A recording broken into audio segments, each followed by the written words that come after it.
Do a good job with that. Coach Hurley, we're going to take a question from Mike to start things off, second row center.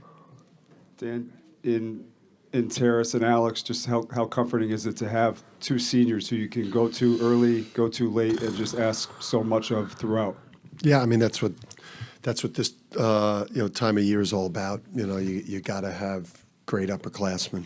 You have to have great juniors, great seniors, veteran players that are not going to blink and just can handle the pressure of the moment, and also can bounce back from maybe a stretch. I think to start the second half, Taras had some opportunities, that he left on the table, and he was, and he did not get off to a good start in the second half, but then he was able to stabilize. If that's a younger player, maybe it keeps unraveling. And then AK was able to make that, in-game adjustment. I don't know how many shots he took at halftime. He had taken 3 shots at halftime, and my message to him was like, if you're going out in this tournament, man, you got to go out on your shield. You got to go out firing, or else you'll have a lot of regrets. So you can only do it with older players at this stage of the tournament.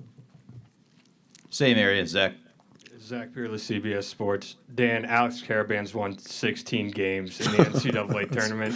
The only people with more Christian Leitner and your brother. Bob. And Leitner. How many they got? I think he had 19. Leitner had 21. Yeah, my brother was so good, man.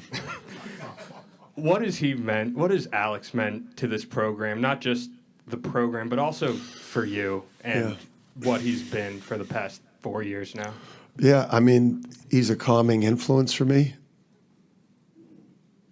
I'm waiting for you to laugh. No, it's he's it's like having like an associate head coach, that is in the locker room, that lives in the apartments, that is in the dining, is in the weight room, is peer pressuring his teammates to do extra. I mean, it's like, it's like having a top assistant that's on your team and always around the players. He's that mature with his approach, and he's I'm just glad that again the decision to come back for this last year, that he's been able to play as well, and his last kind of run has been fun, and obviously he's improving his draft stock, and he's establishing himself as the biggest winner and the most decorated player in UConn history, and that's hard to do at a place like ours.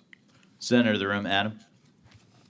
Coach Hurley, you're one win away now from potentially a third Final Four in 4 years, potentially a third championship in 4 years. How much does that motivate you and the guys, and how much do you think the championship DNA from those other teams still runs through this team? Yeah, I think there's definitely, because it's recent enough, there's definitely a belief, and there's, some key contributors, that junior class, AK, obviously a lot of the staff, there's a lot of continuity and, and confidence, from that. And, I don't know. I think, you just get your mind focused on the preparation that we're going to have to put in for Duke. I didn't see any of that game. I could hear it in the locker room. So I think, what you try to do is just focus on that next opponent and not think, too big picture. Up front on the right, David. Yeah, Malachi just seems to be playing maybe his best ball of the year, and at the right time too, because obviously Silas, maybe not 100%. It's still. Can you just talk about what he's been giving you, or not scoring, but just about everything else? Yeah, I mean that guy's tough, and he's probably when his career's over and he's done playing, he's a future coach, because he's just got such an incredible way about him, and he's a smart guy, and he's a tough guy, and he's a real unifier, with the group. We got a lot of guys vying to be like the most beloved guy in that locker room, and I think that's why we got such a great culture, because it's just it's a locker room filled with great people. But so what's impressed me about this team this year, I mean, you look at what we did in the non-conference. We were hurt, key injuries, and we had as good a non-conference performance as anyone in the country, playing without Braylon, playing without Taras, and to be able to get to the Elite Eight with Silas being, 70%, 70% just gutting it out. without Malachi, we'd be cooked. We might have lost the Furman game. Final question for Coach Hurley is going to go to Ralph up front. Ralph Russo from the Athletic. Did you feel like you missed an opportunity in the first half, or like you said, the game kind of went as expected, but No. you get to that big lead? Yeah. Does that make it a little easier to like not get frustrated and to not settle down because it kind of did play out? I think when we always watch other games, I always say to myself, when a team gets a big lead, like halfway through the first half or something, I always say,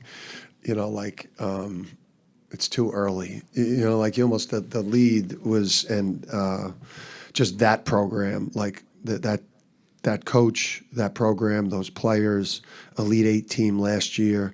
If they had any luck making shots last year in that Auburn game, they were in the Final Four last year. I mean, and great shots. So, we knew they were going to make a run.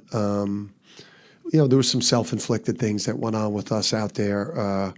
But we knew they were going to make a run, and we knew we were going to have to make plays down the stretch, get stops, make big free throws, make big shots. Because, to beat the Michigan State Spartans, we weren't winning going away.